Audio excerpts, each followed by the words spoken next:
Halo teman-teman, welcome back to Exposure, Podcast dari Ekstrakurikuler CSS Club of Social and Science. Kalian di sini bersama aku Jihan. dan aku Cindy. Tahun ini temanya menarik banget nggak sih Han? Wow, apa tuh Sin? Boleh dong di-spill temanya? Nah, jadi Exposure edisi tahun ini mengambil nama Constellation dengan tagline Constellation of Knowledge. Wow, berarti sesuai banget dong sama topik pembahasan kita kali ini karena kita bakal ngebahas teori kuat atau skill hebat. Bener banget nih Han. Hari ini kita bakal ngebahas nih kira-kira lebih penting memiliki banyak knowledge dalam pembelajaran atau dalam organisasi ya. Nah, jujur nih Yasin, aku juga masih bingung sih antara lebih milih aktif di organisasi atau akademik. Nah, tapi tenang aja nih karena nanti kita bakal ngebahas ini sama narasumber kita yaitu Kak Karissa Bella. Jadi, beliau ini merupakan kakak kelas kita di SMA Negeri 3 Depok angkatan 37 dan juga Kak Karissa Bella ini merupakan anggota CWSS angkatan 15. Nah, lebih kerennya lagi, selama masa SMA ini Kak Karissa ini konsisten mendapatkan ranking 1 di kelas. Wah, keren banget ya kan Han. sih? Nah, selain itu, Kak Karissa juga aktif berorganisasi, bahkan menjabat sebagai ketua bidang di OSIS. Kalau aku boleh tahu, ketua bidang berapa sih Han? Nah, yang aku tahu ini ketua bidang Sekbid 6, tapi nanti kita bisa nanya langsung ya ke Kak Karissa Bellanya langsung. Nah, sekarang ini Kak Karissa diterima di Chinese University of Hong Kong. Lebih spesifiknya lagi ada di jurusan System Engineering and Engineering Management melalui beasiswa full bersyarat loh. Gokil banget Wah, kan? gokil banget ya Han. Oke. Dalam episode kali ini kita akan mendengar kisah pengalaman dari Kak Karissa dalam menyeimbangkan dan membagi waktunya untuk kegiatan antara akademik dan organisasi. Mari kita sambut Kak Karissa Bella. Halo semuanya, kenalin nama aku Karissa Bella Alfiani dari angkatan 37 dan juga dari COS 15. Halo Kak. Hai. Gimana nih Kak kabar Kakak hari ini? Hari ini aku happy sih karena setelah makin lamanya aku gak ada kegiatan, hari ini aku bisa ikut dengan perkalian hari ini podcast. Oh, berarti sama kayak kita Iya, ya, happy banget. Oh ya, untuk memulai topik podcast kali ini aku mau nanya nih dari Kak Karissa Bella ini lebih prefer, maksudnya lebih enak dipanggil Karissa atau Kak Bella ya? Boleh aku dipanggil Kak Bella aja? Oke, baik Kak Bella. Oh ya Kak, kakak kan udah diterima nih di Chinese University of Hong Kong. Nah, gimana perasaan kakak setelah kakak mengetahui kalau kakak diterima di perguruan tinggi luar negeri? Sebenarnya ini agak lucu. Aku tuh dapat pengumuman keterima di CUHK itu nggak di tempat yang biasa. Aku malah keterimanya di situ tuh di kantin Semanti. Jadi kan aku hari itu kalau nggak salah H-1 aku uprak pagelaran ya. Dan juga aku barusan banget abis klinik di les aku untuk belajar penalaran matematika atau PM UTBK. Dan jadi aku baru banget nih selesai, aku hujan-hujanan naik Gojek dari les aku dan pergi buat ke sekolah buat ikut latihan pagelaran. Nah, pas lagi latihan pagelaran, lagi briefing nih terakhir banget nih sebelum kita bubar, aku ngecek HP aku, ada apa nih, ada email, aku lihat wah ada tulisan CUHK, aku kenal nih CUHK-nya apa, aku buka dan tiba-tiba ada tulisan, aku baca congratulations you are selected to this, ini dia aku terima di CUHK alhamdulillah. Dan ada 2 email yang terima, yaitu email acceptance dan juga email scholarship offer. Dan aku bacakan kalau misalnya itu ada scholarship, aku langsung kaget tuh kayak, hah demi apa sih ini aku dapat scholarship ke CUHK di Hong Kong. Jadi aku tuh langsung duduk, yang dari berdiri aku langsung duduk, terus aku langsung lihat tab aku cek ini tuh syaratnya apaan nih. Aku buka dan aku lihat kalau misalnya aku tuh udah qualified atau memenuhi syarat supaya aku bisa dapat beasiswa 100% atau full selama 4 tahun untuk belajar di sana. Jadi aku di sana pas tahu langsung nangis, langsung histeris banget. Terus teman-teman aku kan yang lain kan lagi ini ya fokus pagelaran, mereka kayak ini kenapa nih orang tiba-tiba teriak-teriak sendiri. Terus aku langsung peluk teman-teman aku di keliling aku. Dan waktu itu kan ada Bu Sinta juga tiba-tiba datang, terus dia bingung ini kenapa Kak, kenapa Bella tiba-tiba nangis yang seneng kok Bu, nggak nangis kenapa-napa. Terus aku kan awalnya mau ceritakan kalau misalnya aku keterima, terus teman aku bilang deh dia keterima ya Bu di luar. Oh alhamdulillah. Jadi aku guru yang pertama tahu aku keterima itu Bu Sinta karena pas banget lagi H-1 pagelaran prak. Jadi benar-benar kejadian yang tak terduga banget gitu ya. Iya, bahkan masih belajar UTBK sejam sebelumnya. Kakak kan kuliah nih kak di luar negeri, kira-kira apalagi di Chinese, kira-kira kakak udah nyiapin bahasa Mandarin belum? Atau kakak mungkin emang udah punya basic dalam bahasa Mandarin mungkin? Nah, kalau misalnya buat bahasa Mandarin tuh aku tuh awalnya pengen milih kuliah yang dimana aku nggak perlu belajar bahasa baru untuk mengetahui atau memahami pembelajarannya. Jadi aku sengaja pilih opsi-opsi universitas yang sekiranya bisa dalam bahasa Inggris atau ada course internasionalnya.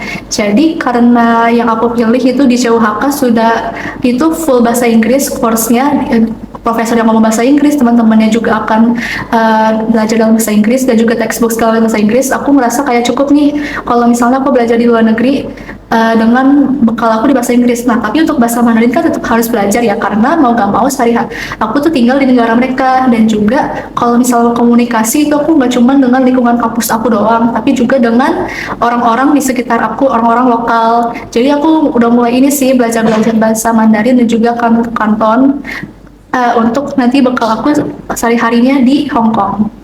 Jadi udah dipersiapin dari sekarang ya Kak? Iya, Mama. Nah, kan kalau sekarang nih Kak Kaisa Bella udah diterima dulu ya Kak Bella.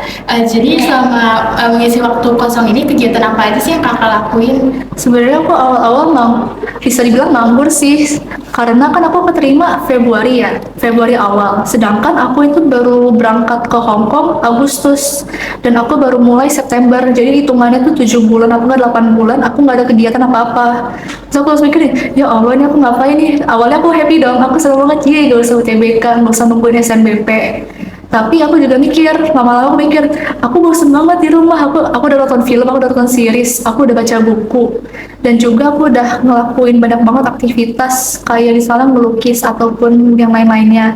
Tapi aku juga sadar nih, kalau misalnya aku mau keluar, gak ada yang bisa temenin aku. Oh ya Allah, ya ternyata aku kalau misalnya terima duluan juga cukup lonely. Tapi ya pada akhirnya aku coba isi-isi kegiatan, misalnya kayak nonton film sendirian di bioskop atau jalan-jalan sendirian, karena menurut aku jalan-jalan sendirian itu juga cukup healing menurut aku. Jadi ada rasa seneng dan rasa sedihnya juga Iya. ya Kak Berani. Nah, mungkin kita bisa lanjut aja kali ya Kak, masuk ke topik pembahasan kita kali ini. Oke, jadi kita masuk ke topik yang pertama ya kak. Jadi kakak kan dulu merupakan anggota OSIS dan ekstrakurikuler COSS ya kak. Nah dulu tuh kenapa sih kakak memilih aktif dalam organisasi dan ekstrakurikuler?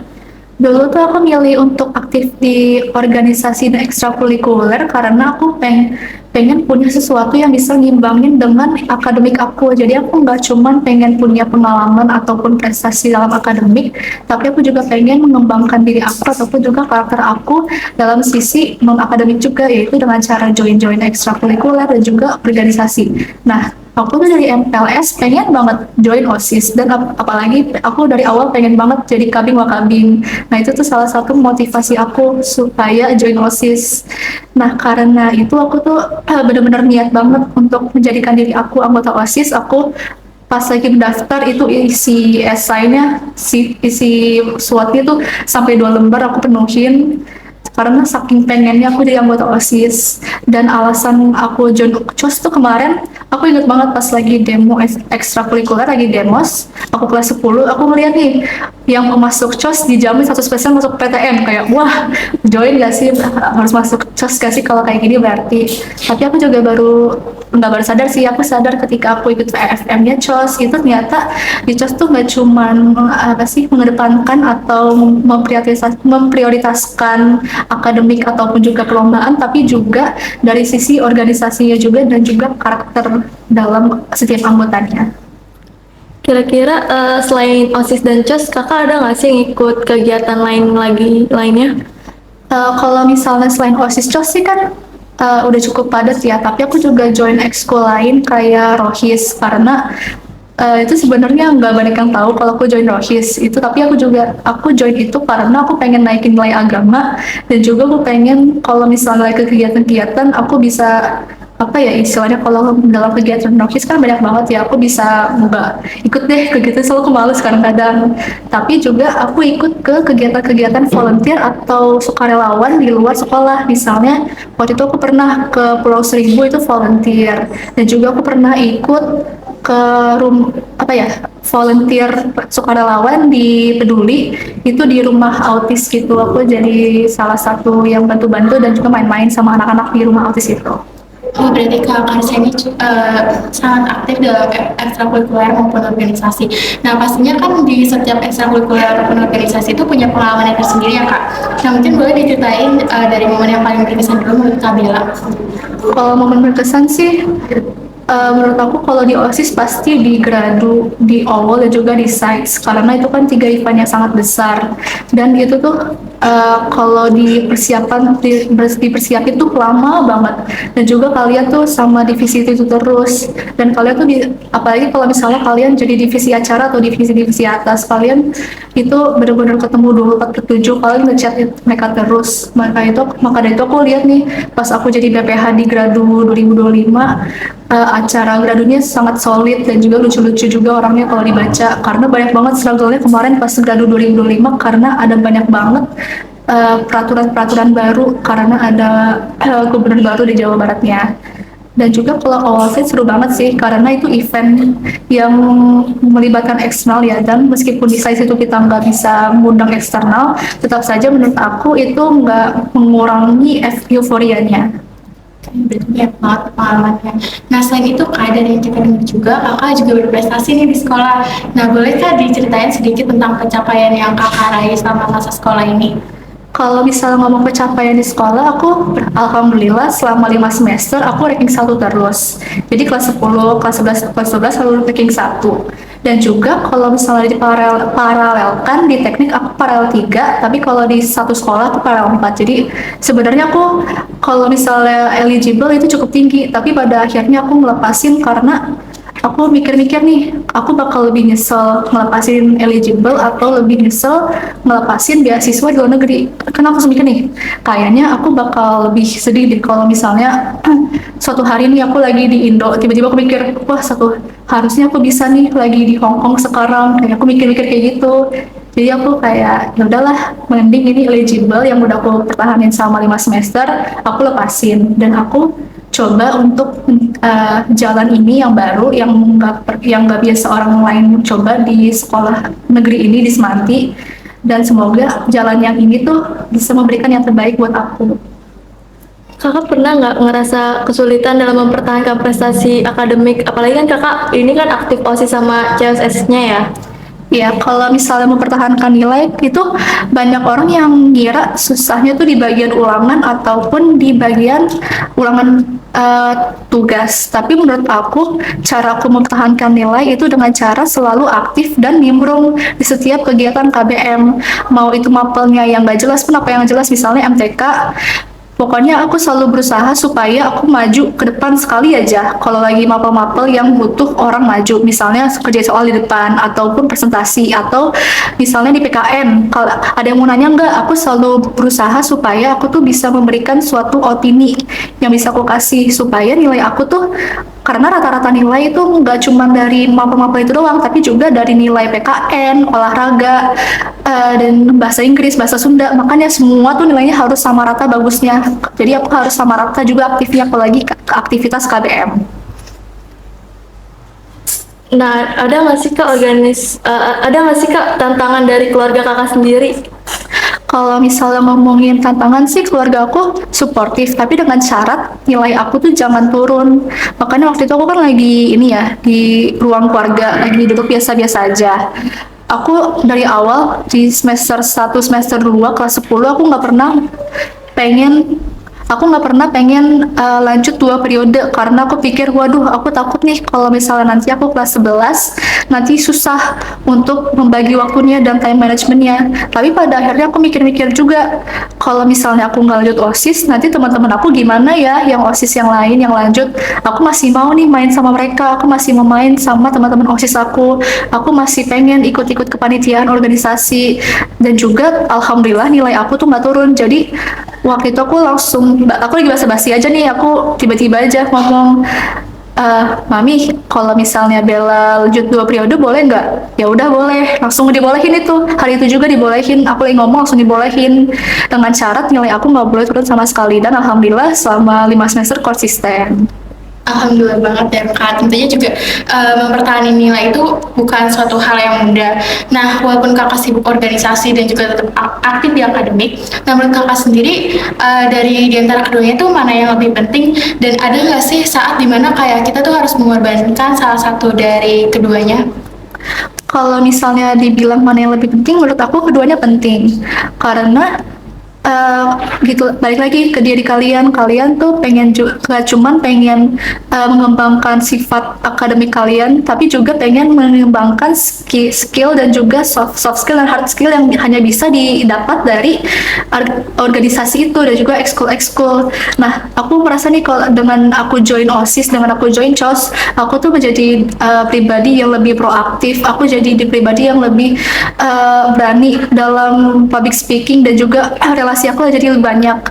Jadi aku merasa kalau ada orang yang bilang OSISnya nggak usah deh, nggak usah OSIS, nggak usah ekskul, nggak usah join ini, nggak mau. Soalnya aku pengen berelasi dengan orang lain, aku pengen berteman dengan orang lain, aku mau mengisi waktu luang aku dengan kegiatan yang produktif. Aku nggak mau kalau pulang sekolah itu aku malah nongkrong, aku nggak mau pulang sekolah malah melakukan kegiatan nggak jelas. Jadi aku lebih memilih waktu-waktu luang aku itu diisi dengan kegiatan produktif itu dengan cara mengerjakan proker dari OSIS dari COS. Oke, jadi keduanya sangat penting karena punya sisi positifnya masing-masing ya Kak. Iya. Kayak misalnya OSIS untuk relasi, terus akademik untuk bagaimana kita ke depannya. Nah, tapi Kak, kalau misalnya kita flashback nih ke masa lalu, apakah Kakak tetap memilih untuk mendalami keduanya atau hanya fokus di salah satu bidang aja?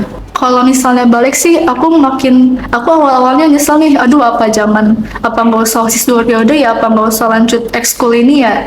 Tapi lama-lama setelah aku berdiri di sini sekarang, aku duduk sama kalian, aku makin bersyukur. Alhamdulillah dulu aku itu aktif banget ikut-ikut kegiatan, aku aktif kegiatan akademik, aku aktif kegiatan ekskul, OSIS, dan juga di luarnya juga, dan juga di luar. Karena kalau misalnya nih kalian orientasi awalnya tuh pengen ke dalam negeri, kan jarang ya orang-orang apresiasi misalnya sertifikat kepanitiaan dan juga yang lainnya. Kalian dapat sertifikat kepanitiaan itu nggak dijadiin apa-apaan kan kalau misalnya mau daftar kemana-mana, tapi kalau misalnya kalian mau ke luar negeri itu benar-benar diapresiasi banget. Dan juga itu benar bisa menuhin CV, karena isi CV aku kan, kalian tahu nggak sih yang CV kerja gitu, yang bentuknya tuh bener-bener cuman Word dan juga title, job, tahunnya kapan, deskripsinya. Nah itu kebanyakan aku isi dengan pengalaman-pengalaman organisasi aku di OSIS, dan juga pokoknya aku masukin. Dan juga pas aku daftar ke CUHK, aku masukin sebagai anggota divisi perlap, aku masukin anggota K4, aku masukin. Jadi pokoknya semua organisasi ataupun semua aktivitas yang aku lakukan selama di sekolah yang ada sertifikatnya, mau itu kepanitiaan ataupun lomba online, itu aku masukin. Karena pada akhirnya kalau di luar negeri yang diapresiasi itu bukan cuma akademik kalian, tetapi juga keaktifan kalian dan juga karakter kalian. Bagaimana kamu tuh sebagai siswa mengembangkan diri kamu selama kamu sekolah. Jadi ada penilaian lain dari sisi non akademiknya juga ya Iya, Kak? dan itu aku juga baru nyadar pas lagi daftar. Jadi kayak, wah alhamdulillah nih selama ini aku banyak aktifnya. Kita lanjut ya Kak. Ya. Kira-kira Kakak tahu tentang metacognitive knowledge nggak? Jadi di sini aku izin untuk menjelaskan sedikit tentang metacognitive knowledge. Jadi di mana metacognitive knowledge ini adalah pengetahuan tentang cara kita berpikir dan belajar. Yang dimana artinya kita sadar kayak bagaimana cara kita memahami sesuatu dan apa yang membuat kita lebih mudah atau lebih sulit dalam belajar. Jadi seperti apa yang akan cocok untuk proses kita dalam pembelajaran. Kenapa tadi Bang? Jadi metacognitive knowledge ini adalah pengetahuan tentang cara kita berpikir dan belajar. Jadi seperti bagaimana cara yang tepat atau nyaman untuk kita berproses saat belajar. Misalnya kayak kita lebih gampang menghafal kalau misalnya ditulis terlebih dahulu, atau kayak kita lebih gampang memahami materi dengan cara kita menghafalnya. Kurang lebih seperti itu Kak. Kalau aku sih nggak terlalu ini ya, nggak terlalu nggak percaya juga sih ngandelin metode-metode kayak gitu, karena aku pernah ikut-ikut tes juga kan. Aku lihat kalau misalnya aku tuh tipe yang visual kalau misalnya belajar, tapi aku kalau misalnya belajar harus nulis dulu atau belajar harus ngeliatin itu tuh nggak menjamin aku bisa langsung menguasai materi tersebut.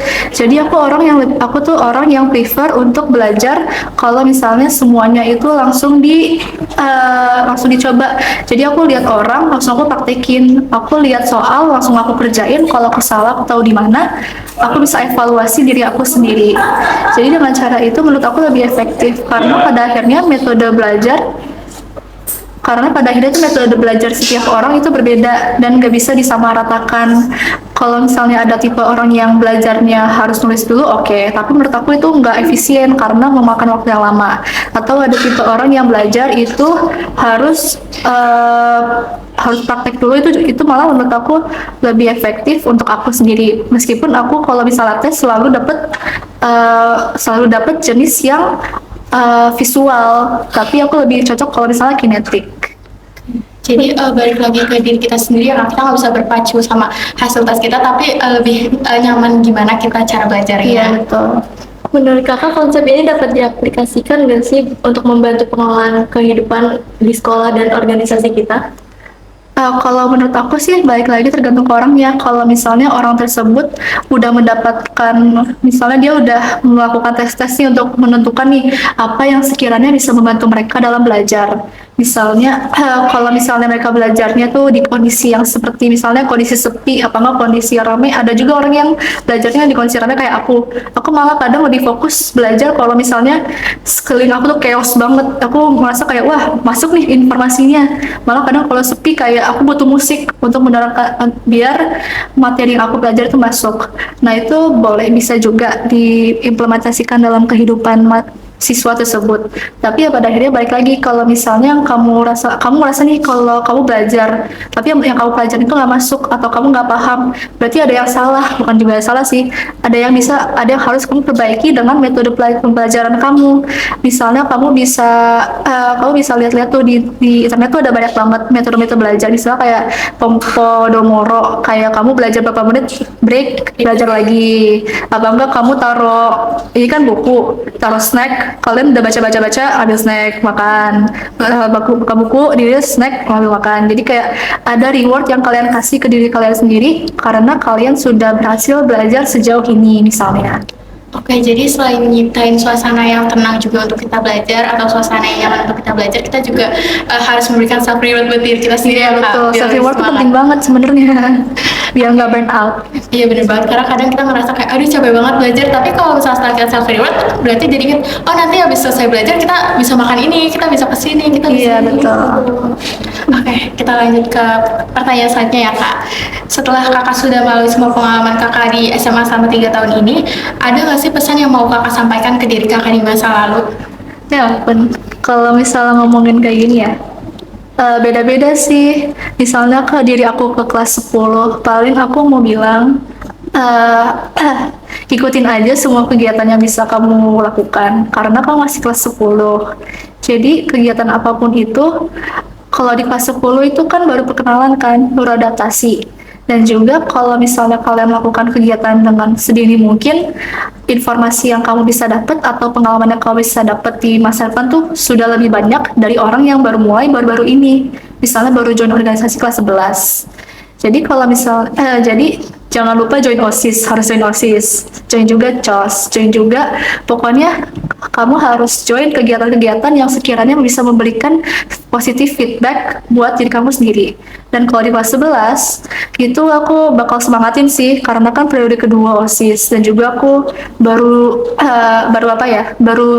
pindah sekbid dan juga langsung menjadi ketua bidangnya. Nah itu semangat ke diri aku sendiri. Tapi selalu ingat kalau teman-teman angkatan aku di OSIS itu akan selalu support, dan juga jangan lupa kalau misalnya you are never alone. Dan juga semangat untuk kejar nilainya, karena kelas 11 susah banget, astagfirullahaladzim. Terus kalau di kelas 12, awal-awal ini pasti ini sih, gak bakal nyangka kamu pasti kalau kamu tuh ternyata dapetnya bukan di ITB, tapi di luar. Alhamdulillah banget ya, Kak. Alhamdulillah. Berarti kayak setiap tahunnya ini perjuangan Kak Bella tuh benar-benar naik secara drastis. Jadi pesan-pesan yang disampaikan juga berbeda-beda tentunya. Iya, betul. Oke Kak, kita lanjut ke pertanyaan yang terakhir ya Kak. Jadi Kakak kan pasti setelah setiap prosesnya ada tips and trick nih. Boleh nggak sih Kak kita minta tips and trick dari Kakak untuk kita para pelajar untuk bisa fokus dan dalam waktu kita ini? Kalau misalnya di Semanti ya, sebenarnya di Semanti menurut aku nggak tahu sih, mungkin ini pribadiku sendiri nggak terlalu susah itu buat mendapatkan nilai. Yang penting kalian selama KBM itu aktif dan juga terlalu nimbrung. Kalau gurunya nanya ditanggepin. Kalau misalnya kalian mau kasih, ada yang mau bertanya, kalian nanya. Kalau ada kesempatan buat maju, kalian maju. Dan juga jangan lupa untuk membangun relasi dengan teman-teman yang sekiranya bisa memberikan manfaat yang baik buat diri kalian sendiri. Jadi kalau misalnya kalian, aku bingung nih sama pelajaran ini, kamu bisa ajarin nggak? Kalau dia bisa ngajarin kamu. Dan juga itu benar-benar penting banget sih untuk membangun teman-teman yang sekiranya bisa memberikan dampak yang positif di kehidupan SMA ini. Dan jangan lupa kalau misalnya di Semanti tuh guru-gurunya baik-baik kok. Kalau misalnya kalian approach mereka, kamu deket-deketin nih, kamu bilang, ibu maaf ibu, atau ibu bapak maaf, saya kayaknya nilai saya bisa lebih baik lagi deh bu atau bapak. Kira-kira yang bisa saya lakukan atau ada tambahan tugas gak yang bisa saya lakukan supaya nilai saya di akhir semester atau di rapot final itu bisa memuaskan ataupun bisa mendapatkan yang terbaik. Itu guru-gurunya peka kok, dan itu juga menunjukkan kalau misalnya kalian tuh pelajar yang aktif dan juga peduli sama akademik kalian, dan itu udah merupakan suatu nilai yang sangat plus buat gurunya itu. Oke, jadi selain kita aktif di kelas, kita juga harus kenal dari karakter guru yang ada di Semanti ini. Iya betul. Oke, jadi buat Semantiers yang nonton ini, jangan lupa dicoba tips and trick dari Kak Karissa Bella. Selain kalian harus aktif bertanya, kalian juga harus membangun lingkungan yang positif. Terus kalian juga harus kenal dari karakter guru-guru yang ada di Semanti ini. Jangan lupa diimplementasikan ya teman-teman. Nah kira-kira Kakak punya pesan motivasi nggak nih buat kita-kita para pelajar? Untuk yang masih kelas 10, semangat. Kalian masih awal-awal. IPA IPS itu ya sebenarnya bagus, gak ada yang lebih buruk. Kalau misalnya dia bilang IPA lebih bagus, lapret. IPS soalnya juga bagus juga, karena di Semanti sekarang SNBP malah menurut aku banyak IPS yang dapat bagus. UI banyak banget IPS-nya. Kayak manajemen dan juga D3-nya banyak banget. Jadi kalau kelas 10 emang ini waktu kamu buat explore dulu nih apa yang kira-kira jadi minat kalian, dan sekiranya bagaimana cara kamu men-set fondasi kamu ke masa depannya. Dan juga buat kelas 11, sedikit lagi nih udah mau kelas 12 nih cie. Jangan down, pokoknya mulai cicil-cicil aja deh TKA itu dan UTBK. Semangat juga buat kelas 11 karena sudah semester 4 kan ya. Iya. Jadi benar-benar udah mau 80% selesai untuk kalau misalnya kalian mau SNBP. Tapi jangan lupa kalau misalnya jalan ataupun progres perjalanan kalian untuk mendapatkan PTN atau universitas lainnya tuh nggak berhenti di SNBP ataupun di UDPK. Ada banyak banget jalur yang lain, misalnya beasiswa kayak aku ke luar negeri ataupun PTS ataupun jalur-jalur mandiri lainnya. Jadi jangan patah semangat ya semuanya. Bagus banget, berarti kalau misalnya kita nggak rezeki di salah satu jalur, kita bisa aja keterima di jalur lain, Iya, jalur betul lain banget. yang lebih bagus dan lebih cocok untuk kita ya Kak. Nah tapi sayang banget nih teman-teman, kita udah di penghujung acara. Nah terakhir nih ya Kak, sebagai penutupan, Kakak ada nggak quotes of the day yang mau disampaikan di podcast kali ini? Maksudnya apa ya? Ini sih aku baru-baru ini nyadar. Ini kayaknya bukan quote sih, cerita sedikit boleh, aja. Pada akhirnya tuh yang kalian dapet mungkin bukan sesuatu yang kalian inginkan dari awalnya ataupun bukan sesuatu yang kalian kejar. Tapi kalian harus tahu kalau misalnya yang kalian dapatkan atau yang kalian jalankan itu adalah jalur yang terbaik yang telah ditentukan kepada kalian sendiri. Dan tinggal kalian aja nih untuk mendapatkan jalur terbaik itu, progres dari kalian. Bagaimana cara kalian mendapatkan semoga itu jalur yang terbaik bagi diri kamu sendiri, meskipun itu bukan yang kalian inginkan, tapi selalu yakin kalau itu adalah jalannya kamu. Keren banget Kak. Oke, terima kasih banyak ya Kak sudah hadir dan bersedia menjadi narasumber dalam podcast Exposure episode kali ini. Semoga apa yang Kakak sharing kepada Semantiers menjadi motivasi untuk penonton dan bisa diimplementasikan tips and triknya dalam kehidupan sehari-hari kita. Ya sayang banget kita udah di akhir episode, jadi berakhirlah sudah podcast episode kali ini. Makasih banyak buat teman-teman yang udah nonton, makasih juga Kak Bella udah meluangkan waktunya dan bisa hadir dalam acara kali ini. Sampai jumpa di episode berikutnya teman-teman. Dadah.